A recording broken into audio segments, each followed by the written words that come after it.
Morning, everyone, and welcome to the scoreboard. Bangladesh decided to start the match by making everyone pine for Sri Lanka. In fact, had it not been for India's boredom and them playing with their own food, this match might have been over before lunch. But Bangladesh did fight back with an epic partnership that really just elongated their defeat. However, it did allow for their bowlers, who are the good part of their cricket, to have something to work with. Also, on a side note, Mohammad Shami is still really good at taking wickets in ODIs. From Virat Kohli's MCG 6 against Pakistan to Bumrah's stump-destroying Yorker to Ollie Pope, incredible things happen on the cricket ground. We also get iconic lines off it, like Siraj saying, "I only believe in Jassi Bai." There are so many incredible moments that cricket fans just never forget. And now you can wear them on your chest. Free Hit Gear has launched a line of amazing t-shirts and hoodie designs. Passionate fans in India can order through their website, freehitgear.com, while fans abroad can use Free Hit Gear on the Etsy store to have items delivered to them. Order now with the code GOODAREAS, all one word, to get a limited time 15% discount, and you can wear a t-shirt like this one right here. All right, if it's your first time to Scoreboard, then you have to fight. No, that's not the right line. What we do is we go through with some analysis to begin with, and after the analysis, of course, we take questions from you. But let's start with, we've got some interesting stuff today, actually, which is weird. And I only say that because it's not an interesting game. Like the last game was much more interesting. This one was less interesting, but lots of good stuff. Anyway, I'm overselling it and underselling it at the same time. Mohammad Shami, this is when Jasprit Bumrah and Mohammad Shami play in the same ODI matches.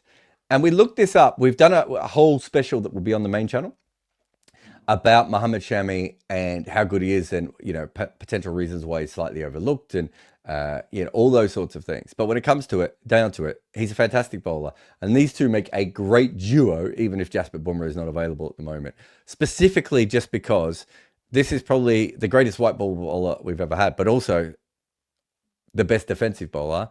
And Mohammad Shami is not far away from being the best attacking bowler. And 200 wickets today, and you can just see when they're playing in the same games, Mohammad Shami is taking a wicket every 19 balls, and Bumrah is taking a wicket every 36 balls. But his economy is 4.67, and his is 5.76. They're the peanut butter and jelly. Is that peanut butter and jelly? Americans always say that, and I don't understand it, because I don't understand why you would want jelly and peanut butter on the same thing. Are they bacon and eggs? Are they beer and pretzels? I don't know. I don't know what the analogy is. They go very well together. Jelly is jam, I believe. Varun coming up with the facts. Either way, I don't want peanut butter and jam. I don't want peanut butter to begin with. They're a very good combination, is what I'm trying to say over here. Marshmallow and chocolate chip. Is that a thing? I don't know about any of these things, really. But they're a brilliant combination.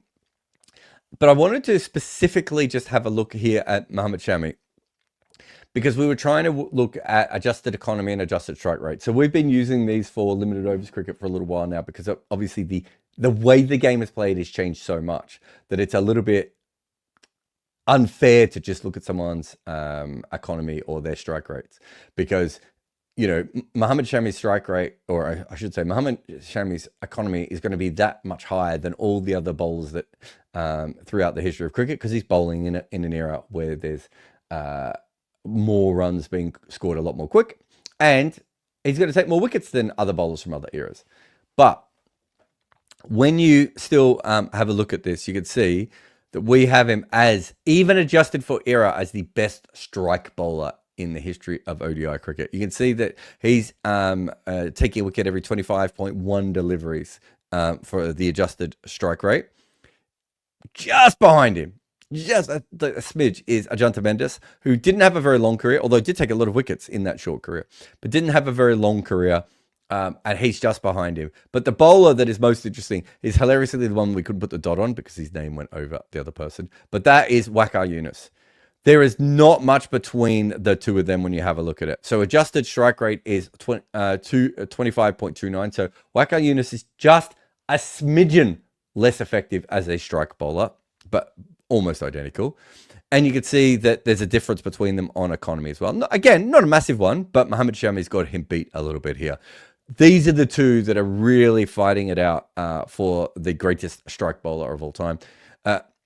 just on a completely different note, by the way, Alan Donald has a slightly higher wickets per game, adjusted wickets per game metric. But if you just look at raw wickets per game, again, Mohammad Shami comes out on top. And just because this is fun, 146 wickets. We do 146 wickets for these metrics purely so we can get the great man on these. But what we wanted to look at was Shami's games and wickets distribution, right? Because I think it's getting clearer and clearer that he's an ICC force, and it's something that I talk about in the feature video on him. But you can see here that 18.3% of his games are at ICC events, yet 29.7% of his wickets come in those. And when you take it a step further, you'll see here, this is his record. So he has 142 wickets, so almost Garner's level of wickets just in bilaterals. He's got an economy of 5.67, and he's taking a wicket basically every 2 wickets every game, right? That's his bilateral record. This is still a great record. I think most bowlers would take this. Economy a little bit high, but you're still definitely a strike bowler with all of this. But if we come down here to the ICC, we'll see he's got 60 wickets in ICC events at an economy of 5.14. That's a pretty tasty economy we're talking about now. And he takes a wicket every 15.5 deliveries. 15.5. So he takes a wicket every 3 overs of an ICC event.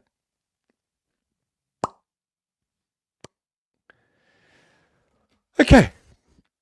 Let's get on to Bangladesh's batting here. Anyway, as I said, Mohammad Shami, video coming up on the main site. Rakshit is probably in the background putting it together. This didn't start well with all the wickets, but this is what we expect because Bangladesh has been a dreadful batting lineup. There was someone in one of our lives who said that they thought that Bangladesh was a chance of making the semi-finals.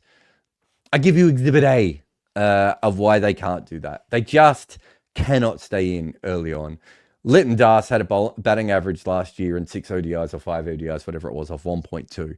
He's obviously in their 6 most talented players, but they can't pick him because he's not. It's not because he's not making runs. It's because he's not making a run. Or actually, he's making a run. He's not making runs plural. 1.2 his average is. And, you know, that's what happened here. Good rebuilding in the middle, and we'll get to the 2 guys in a little bit here. But this is the top 6 batting average and strike rate since 2022 of the Champions Trophies teams.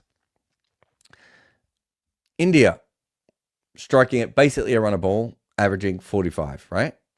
Australia, again, striking at almost a run a ball, averaging 37. You got South Africa in the middle. These are your 3 great batting sides. Then you've got your 1 rogue attacking side that can't stay in for 5 minutes. You've got your 2 plodding sides in here. All very, very clear. And then you have your team that just tries to get as many runs as possible and then hopes that their bowlers are too good. What's this? A batting average of 29, which somehow is lower than England while they're slogging, and way lower. And you're still striking at less than 80. It really has been. When I say they're a bad batting side, they're the baddest. It's absolutely horrendous. And just out there. This is top 3. This is worse, right? This is worse. It's way worse. Now, their top 3 is averaging 27.38. India's top 3, in a period when India's been going for intent, 48. Australia, who was scoring at a strike rate of 105, 43. Even England, who don't even know what they're doing at the moment, they're changing their entire batting order, I think, before the first game as well. They've got an average of 33 and a strike rate of 94. You've got South Africa, who plod a lot more in the middle. So you've got your plodding area here. And you've got Afghanistan, where this is what Bangladesh should be aiming for, right? Yes, it's slow, but you know that you're getting runs out. You know you're getting about 100 runs on average out of your top 3 every game. You're putting yourself in a position. You're hoping that the rest of it doesn't fall apart. They're getting no runs out of it, and it's going slowly. When I say they can't bat, it's epic how bad their batting is, which is a real shame because they can bowl. How about we focus on some guys who can bat? Hridoy is quite interesting because last year, I think he only played 5 or 6 games. They didn't play that many games. But that was mostly against the West Indies. He had a really bad year. 2023, he plays around 25, 26 ODIs. And I think he showed the kind of batter that we're looking at here. And we're talking about a guy who can probably average high 30s, maybe low 40s if he hits a good peak. At the moment, we're looking at around an 80 to 85 strike rate. I think there's more. I think he can average slightly more than he does at the moment at a slightly quicker rate. Today, obviously, he had to rebuild for a long period of time, but I was just really impressed with him. This is the kind of player that I think Hridoy can be. And if he can do this, it allows them to have something in the middle there. And he still, got a little bit quicker towards the end before this is the bit where he got cramp and basically stopped batting. Also worth noting how good he was when batting with cramp. I think the highlight of his innings should be the 100. But for me, it's probably going to be the point when he decided he couldn't run anymore. And then he sprinted for a run. He dives and in midair seems to cramp up, hits the ground and can't get up. And I don't know how many times in my life I've seen someone ask the umpire to help them up. Luckily, his teammate came. That's the ultimate, isn't it? Getting the umpire to help you up. Incredible scenes. Let's talk about the guy at the other end. And I said to Muku, can we do something with Hridoy and the Joker? And of course, he's taken it to a kind of a creepy level. I probably spent his entire afternoon doing this, if I know Muku at all, and I do. So you have here Jacob Ali. I want to talk about him a little bit, but more from a technical point of view. So this isn't a slightly different kind of analysis. We had some messages on the Discord channel. If you want to be involved in our Discord channel, it's quite lively today at times, actually.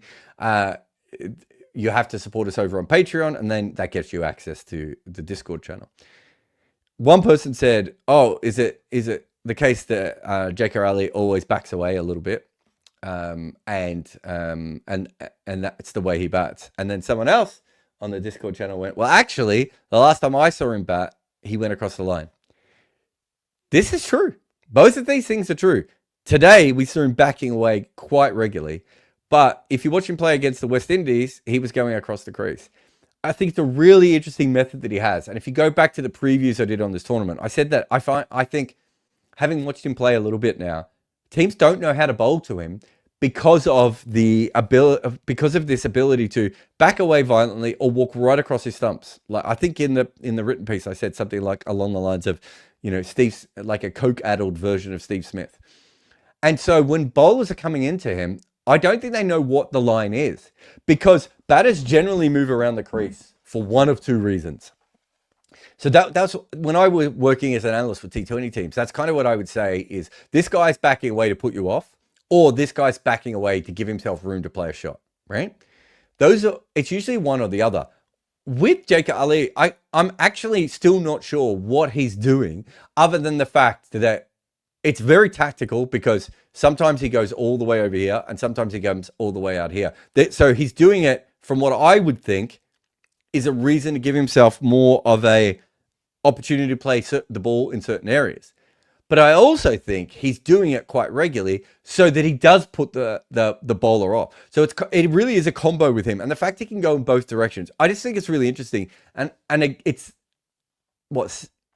quite a bit I've seen him play now where I just don't know the best place to bowl to him. And that's because he's not in the same place over and over again. It's a fascinating thing to watch. Anyway, let's just get to India today. There's a reason that we've had a look at this graphic. Obviously, this is the World Cup final where they didn't take any wickets between overs 10 and 40. And they've done it again in this game. Very different kinds of games, of course. But one was very important. This one they won easily. But the reason I'm more fascinated in this is, nope, that's not the one I wanted. I will actually make my point. Is I wonder if after today, they're not 100% sure on which bowlers they should be using and where they should be using them. I thought they'd come in with Varun Chakravarti. I know it's unfair on Kuldeep, but as good as I think Kuldeep is, and I think everyone knows I'm a massive fan, but I just think at the moment Varun Chakravarti he's found a level of bowling that white ball bowlers don't find all that much. And I would be backing him. But the other thing is that they went with Harshit Rana over Arshdeep today. And one of the reasons that you pick Harshit Rana is for how he bowls in the middle overs. They didn't really use him there, right? So it might just be how they use their bowlers. It might be the kind of bowlers. None of this mattered. But I did think this is probably not a wicket that you wanted to go a long period of time. Sorry, I should say a pitch. You don't want to go a long period of time without taking wickets on. I thought it was, I mean, you saw with India batting, I just thought it was a little bit trickier than that. So it's something worth keeping in the back of your head. It doesn't mean all that much. Now, this is a mess. And it's a mess for very good reason, because it turns out that Arshdeep Singh and Harshit Rana have not played a lot of ODI cricket or even List A cricket or anything that we can go on. And so this whole mess in here is kind of what India is trying to make sense of when they're trying to decide what their side is going to be. I think it's pretty clear they want to go in with just 2 specialist seam bowlers. That otherwise you would have an extra one in the squad. So that part of it I understand, but it causes them some problems because Arshdeep hasn't played all that much ODI cricket and Harshit Rana hasn't played all that much cricket at all. If we just go to the ODI numbers for a moment, I think this is the bit that's most important. You can see here that Arshdeep Singh has been pretty good in the bowling power play at taking wickets. And then you can see here that Harshit Rana has been pretty good in the middle, right? Whereas Harshit Rana at the power play has gone for runs so far, and Arshdeep can go for runs in the middle, right? But there isn't much to go on. If we go across to IPL cricket, or T20 cricket, I should say, so IPL and T20 internationals, I think we get a little bit more because they've played a few extra games in this. But again, it's kind of the same kind of pattern, right? You see here that Arshdeep is at his best in the power play, and Harshit Rana is at his best in the middle. It's worth saying that Harshit's figures at the death look bad, but a lot of this comes from the last year when those wickets were crazy, whereas obviously Arshdeep has been playing for a lot longer and everything else. But you can see here, I think that's what they wanted to do. But if that's the case, they didn't quite go about it today in the way that you would have wanted for me. So it'd be interesting to see if they change that up. And some of it's going to be pitch dependent as well. But this is the other question I have for India. This is ODIs and this is largely List A cricket because obviously so far Varun Chakravarti hasn't played a lot of ODI cricket. You've got Kuldeep Yadav now has 174 wickets and has been a great strike bowler, taking a wicket every 31.4. And in fact, Heath, there's a graphic that we have in the Muhammad Shami video where you'll see Kuldeep and you'll see what a great striker he is, adjusted for the period of the game that he bowls in. I had a friend actually who works in cricket who sent me a message saying that they'll pick Kuldeep over Varun because Varun is easy to work out over 10 overs. And I was like, yeah, I think the old Varun was. I think the new Varun is different. But even if you do go to List A cricket, teams are not handling Varun Chakravarti particularly well over, over the longer period. So even though he looks like you can milk him, teams aren't milking him particularly well. I think at the moment, for me, Kuldeep just looks a step away from his best. I know he's coming back from injury and everything else. I think if I was India, I'd be willing to say to Kuldeep, just have another game off. Let's bring Varun in and just see what happens. The ideal world, you want both of them to bowl. Obviously, that causes problems for them in the field and a little bit with the bat. So they're probably not going to do that. But in an ideal situation, you would just pick both. They might be up there with what? Noor Ahmed, Rashid Khan. Maybe you'd have Santner and Maharaj as well. And I suppose Zampa. Like, these two guys are probably in the top 4, top 7, top 8 at worst ODI spinners in the world. It just happens to be that their skills don't overlap perfectly. But I think right at the moment, watching Kuldeep bowl again today, I think I'd be going with Varun Chakravarti right at the moment. But saying to Kuldeep, the minute you look fine again, this actually, I suppose the best way of putting this is, this messes with my head a little bit. And the reason this messes with my head is, I don't like dropping people who have been great for you without a really good reason, because it causes issues within team dynamics going forward. But I also know that Varun Chakravarti right at the moment is probably at a slightly higher level than Kuldeep. In the end, it may not matter, right? But if they have another game where they don't dominate in the middle, I think they probably make this swap, don't they? Because the other two guys are more defensive spinners. Anyway. Told you we had interesting stuff. Shubman Gill. So this is in ODI cricket since the start of 2022, where he is averaging 33.42 more than we would expect him to. It's pretty good. His true strike rate at that time is still pretty good. He's still, 0.2 runs per ball quicker than you would want him to be. He's not that far off, who have you got down here? Butler, Warne, Quinton de Kock, he's still striking at a good rate. He's obviously not in this crazy cluster. I love that Sean Williams is here. Sean Williams has played some great innings recently, by the way. It's anyway. I've watched a lot of Zimbabwe cricket. He's batting great. Head is something else entirely, and we all know that. Heinrich Klaasen has been incredible, and high intent Rohit Sharma. And the partnership of these two together is spectacular, right? It really works well. But it is worth pointing out just how good Shubman Gill has been, especially for those people who wanted him dropped before this tournament. This is his true zeros through to sixes. So what we look at here is for the balls that he faces, is he scoring more sixes or less sixes, or more dot balls or less dot balls than what we would expect, and everything else. So you can see here, he doesn't really face many dot balls at all. 17% better against dot balls, but he's plus on every metric against spin. But this is absolutely wild. He's almost twice as likely to be able to hit a six as anyone else is when he's facing spin. And when we come over here to pace, we see that against pace, it's the fours that goes up and the sixes come down. So he's hitting sixes at about a normal level, but his fours go up here. But you can see, again, doesn't dot ball much in the power play, which is a really good thing for an opener to have, especially if you've got Rohit at the other end. I think it's even more important. And you can see absolutely brilliant at scoring singles specifically. Interesting to note, he's not as good against spinners with singles, but really good against the pace bowlers there. And then finally, Virat Kohli versus leg spin. This is only from 5, 6, 7 games? Or how many games that Virat Kohli has played? But against leg spin, he's faced 46 balls. And at the moment, he is being dismissed every 9 balls against leg spin in the last, year and what month are we in? Last 14 months or so. From those 6 or so games, 7 games, whatever it is for him.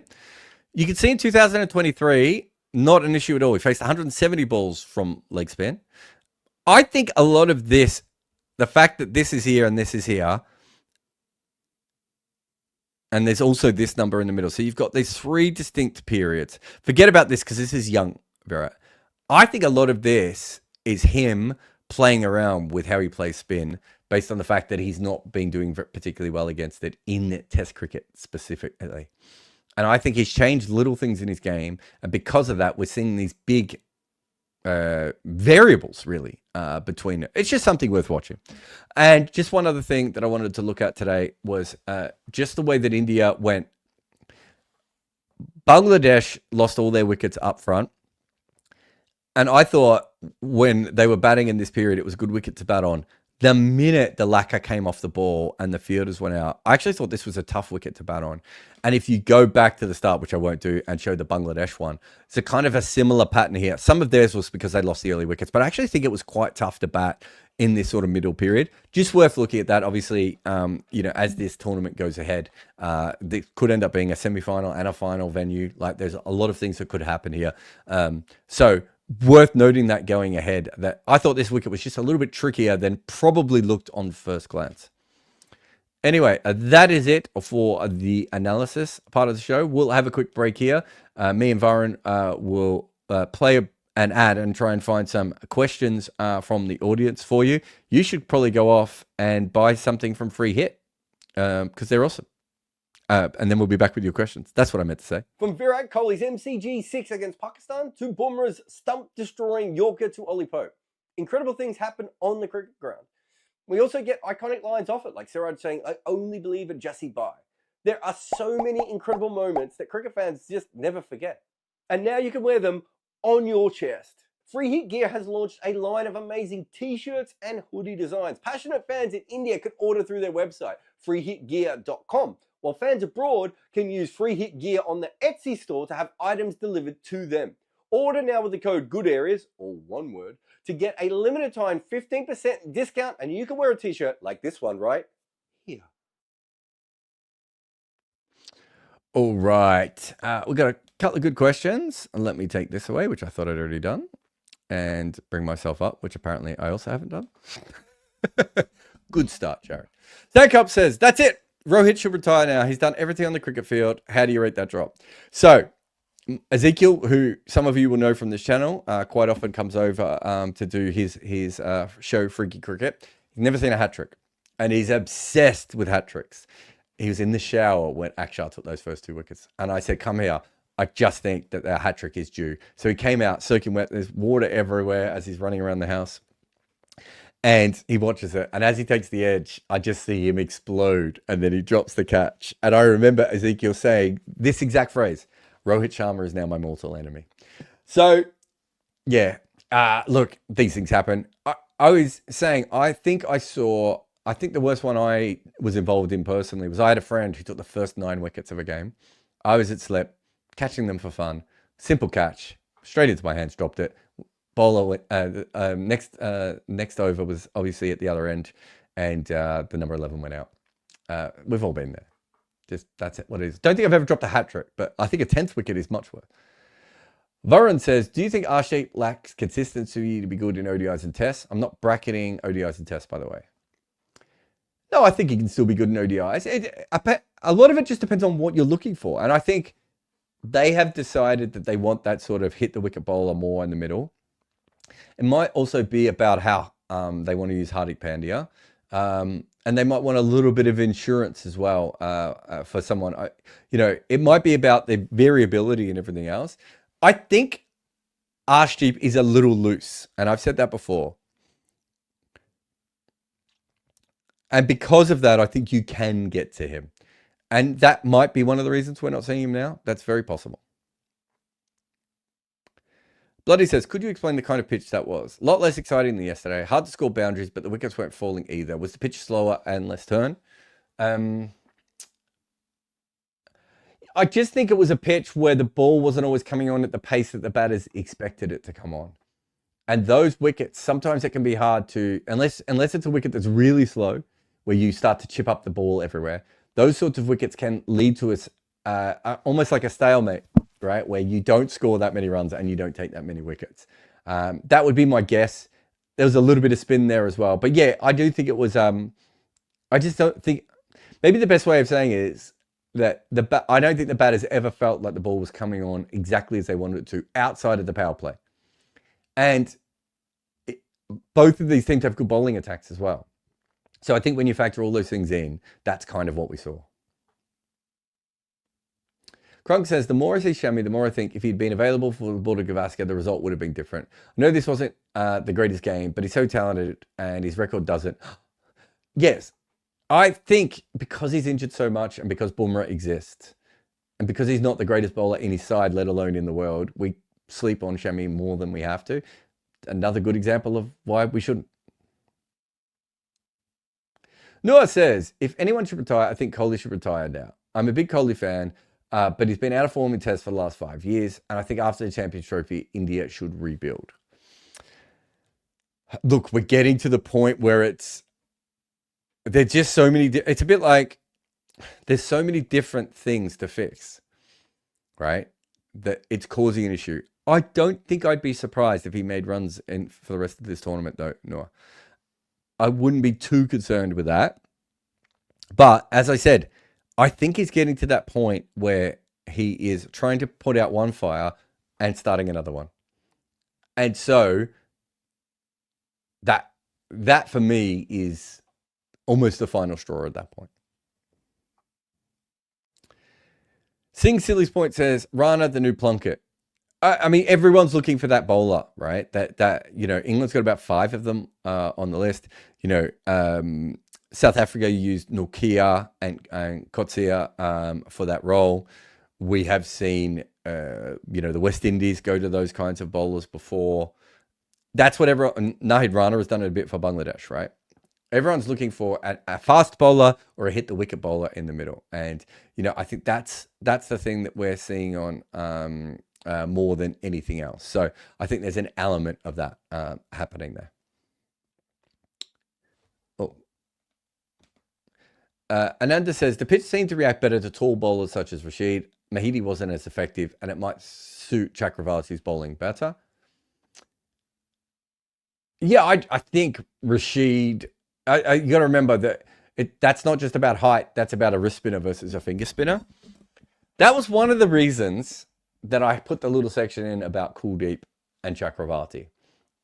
I thought they would go with Kuldeep, but I also thought that they might at last minute, change their mind. But when it comes down to it, there's this particular wicket, I think, was better for wrist spin than it was for finger spin. And Kuldeep didn't quite look at that level. I don't think it was about height. I do think it was more about wrist spin. So wrist spinners get overspin. And I think it's fair to say that the finger spinners looked a bit flat, like India's finger spinners and Bangladesh's. They bowled fine. They weren't bad. It wasn't like they bowled poorly, but the conditions didn't favor them. So that means that India sort of might need to make a choice. And I suppose that's really where I'm heading to mentally with that at the moment, right? Of do they have to make that choice or not? Let's have another quick break because I got through those questions really quickly. And then after the break, we will be back with more of your questions here on the Scoreboard. I have a book out with Abhishek Mukherjee, and it is called Overthrowing Cricket's Empire. And it's about the stories of how each team beat England for the first time.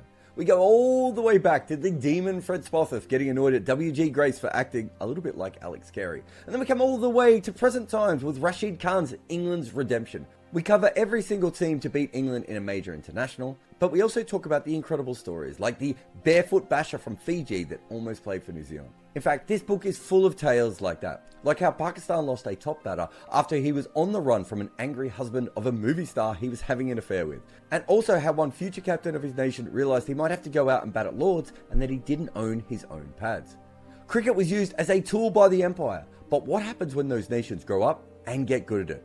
Find Overthrowing Cricket's Empire on Amazon today. All right, a few more questions. Akeshev says, does India gain more selecting Rana over Arshdeep in terms of what?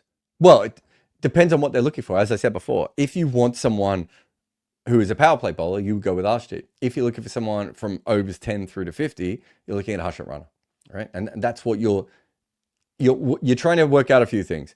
How you want to use Mohammad Shami, how you want to use Hardik Pandya, and then what is the best third seamer, even though it's your second seamer in that situation. I think, I could be wrong in saying this, but I think at the death, Shami takes wickets but goes for runs. I know it's in the other video now and I can't remember it, but I was looking at it before. So what you probably want is the bowler you think is more likely to be economical. In the middle overs, I think they do want someone who hits the pitch. And I don't think they really want that to be Hardik Pandya, right? For a couple of reasons. One, just wears him out and they've got someone else. So it's hard. You're only picking two seamers. You're going to lose something out by not having that. Any team in the world, if they only pick two seamers, doesn't have every single option available to them, right? But that's what India want to do, and that's how their flexibility is allowing them. I don't mind it, but that means that there are some days when you're going to need Arshdeep and you don't have him, and there are some days you're going to need Harshit and you don't have him. Ananda says, how good do you think Roll is as a wicketkeeper? How much of a downgrade over Pant? I mean, he's a downgrade. I don't rate him particularly high as a keeper, so I'd have Pant a couple of tiers above him as a wicketkeeper, I would think. So yeah, it's a pretty substantial downgrade from my perspective. I'd like KL Roll the ODI batter though. I like the way he plays. I like the way he fits into that side. So I understand it, but I would probably, I think I said this recently, if Rishabh Pant was just fit, and hadn't had the accident, I just think he is the 50 over keeper by now. So it says, Dubai is a completely different environment and longer boundaries, and the pitches are worn and used from the franchise tournaments and the women's T20 World Cup. Yeah, so it's really noticeable, wasn't it? They just felt like an older wicket, and the boundary is the other big thing. So we're having two different tournaments, which is what we had in the last World Cup, and sometimes what you have everywhere. What was it? Was there a tournament? There was a World Cup. in Sri Lanka, T20 World Cup, where I think, was it just SSC and Pellekele? I'm trying to remember what ground they used. Was it SSC? Anyway, they used one ground in Colombo and they used one ground in Kandy. So we've had this before. It's not particularly new. And, you know, you can have a bunch of games at the Wacker, right? And then play games at Hobart. They're not exactly linked to each other. So this is why I talk about these things having to be problem solving, and you have to think about them beforehand.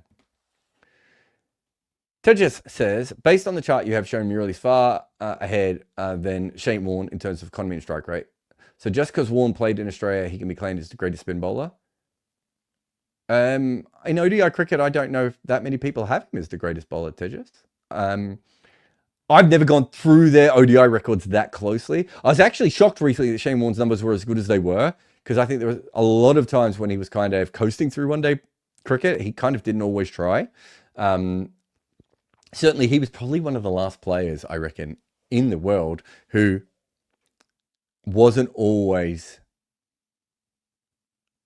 Like, he quite happily retired from it in, 2003, right? Like, he could have easily come back and played, and he didn't seem to be all that interested in it. So I think that tells you it wasn't really at the top of his mind.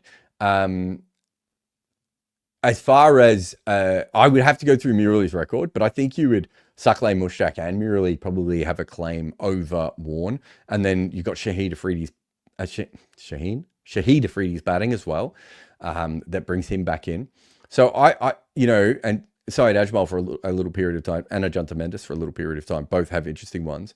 So I don't know if you would automatically have Warne as the greatest ODI spinner. Murali certainly played a lot more. So I would have thought that on that. But you'd have to go through Murali's record, because I know that when you go through Murali and Warne's record in Test cricket, and you look at them versus the better lineups, then it starts to change a little bit. And that's what goes back in Warne's favour. But in ODI cricket, I don't know if that's still the same. But I would say that Murali has a pretty good case to be the best ODI spinner of all time, just off the top of my head. And Warne's kind of, you know, did disappear. What brings Warne back in is the 99 World Cup. Is like, it was a World Cup in England, and he's a leading wicket taker. Like, that's the sort of thing that Warne does, right? And not just a leading wicket taker, a very important player in the last 2 or 3 games, I think, of that tournament for Australia. But you know, Murali's playing all the way through. Murali's obviously important from 96 through to that. What did they make the final in 2000? No, semi-finals in 2007. Oh, and 2011, right? Like, Murali is so important for such a long period of time. I don't think Warne would be the one to overcome him in 50 over cricket. But this is all off the top of my head. Like, as I said, you'd have to go into the details. And Suckley Mushtaq was a great as well. So there are other players as well. But it's a really interesting one. Varun says, Rana seems to be just an average bowler to me. India had plenty of them in the past, including Agakar. What do you think? No, he's taller and faster and stronger. People are looking for a specific kind of bowler now, Varun.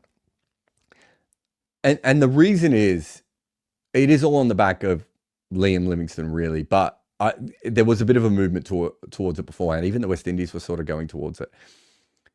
It's because you can't put 5 fielders out between overs 10 and 40. You need another method.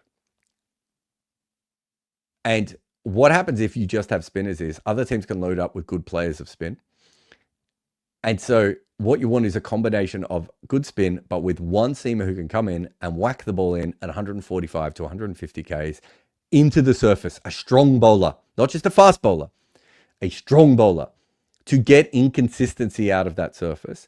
And then it allows you to put the fielders, you can go with a couple of different options, but you can have third out, deep point out, fine leg out, and deep square leg out. Or you can have third up and then have another fielder out at deep mid wicket. And you can control the shots they're playing. And essentially, if it's working well, you are saying to the opposition, can you flat bat 90 miles an hour over mid-off and mid-on's head? Look at how Daryl Mitchell went out yesterday, Varun. Haris Rauf, who I should have mentioned before, he's another great example of it. Haris Rauf, that's what he did. That's how they got that wicket. It doesn't work everywhere, but teams want to have that option available to them, especially if they think the opposition is good at playing spin, right? Like, you want to give them something else to look at. It's a good method as well. It also softens the balls. So when you get to the death, you have that ball will be softer, which means it won't, you know, at least one of them will be softer, which means it might not go as far. Like, there are many different reasons why it's a very, very clever way to go about it. And he fits that template. I think he's a good bowler. I think he's got a lot of natural skill. You know, I don't know if he's going to become Mohammad Shami or Zahir Khan or Javagal Srinath, right? But he's a very good bowler for the time that they need him now and everything else. I probably would have gone with Arshdeep just because I think if you've got Arshdeep and Mohammad Shami at the top, and you just have the option to just rip through the top orders so often, right? That's the way I would look at it. But I can also understand their argument of not having that, as we talked about in the analysis part of Scoreboard. Anyway, that's us. Beautiful. Thank you very much. I don't think we're doing a Scoreboard tomorrow, just because children and life and everything else. But I'm not sure at the moment. But thank you to everyone for your support. If we don't, we'll definitely have it for the next couple of games after that, because they'll be on the weekend, so it'll be a little bit easier for me. And then after that, kids go to school, and then the rest of the tournament. As I said, feature coming up on Mohammad Shami. We've got a feature due on Saturday morning on Pakistan winning the Champions Trophy in 2017. And we've got another feature next week on kind of the entire history of the Champions Trophy and what it is and why it exists and why it's still here and how many times it's been cancelled, which did feel when recording that video is we're up to about 4 or 5. It might not be that high. But there's heaps of stuff to come. Please, on your way out, chuck us a like, subscribe, and everything else. And we'll play the ad again at the end here. Actually, no, we'll play the hit wicket ad at the end. But please go over to Free Hit Gear. If you put in good areas, you get a discount. Really good kit. You can, if you're in India, you go to their website, and if you're international, you can go to their Etsy store, and you can find the stuff there. But if you support us, please head over to the sponsors as well and help them. Play Hit Wicket while you're using your Sally data card, and you've got your NordVPN working while you're wearing your Free Hit gear. And I don't know if there's any others. Buy my book, I suppose, as well. You should always be buying my book. I've got a new one coming out too. Buy The Art of Batting. So many plugs, so little time. And that is why Australia decided to drop Shane Keith Warne. Cricket is a game of strategy, of picking the right players for the right moment, or playing the right shots at the right ball. And Hit Wicket captures that perfectly. In Hit Wicket, you're not just picking a team, you're collecting cricket legends, expanding your squad with each new addition. The more players you have, the more options you have to dominate in any situation. And then comes the real challenge, picking your playing 11. Who are your openers? Run machine and Mr. 360? Do you stack your top order with aggressive batters, or do you build a solid foundation? And what about your bowling attack? Do you go with pace, spin, a mixture of both? We've got the Tasmanian Devil, Jimmy and Boom. The possibilities are endless. The beauty of Hit Wicket is that you need to adapt your lineup to your opponent. They can be powerful, balanced, and technical. Each class has an edge over another. It's a tactical dance where you need to anticipate your opponent's moves and exploit their weaknesses. So if you think you've got the strategic mind to build a championship team, download Hit Wicket and prove it.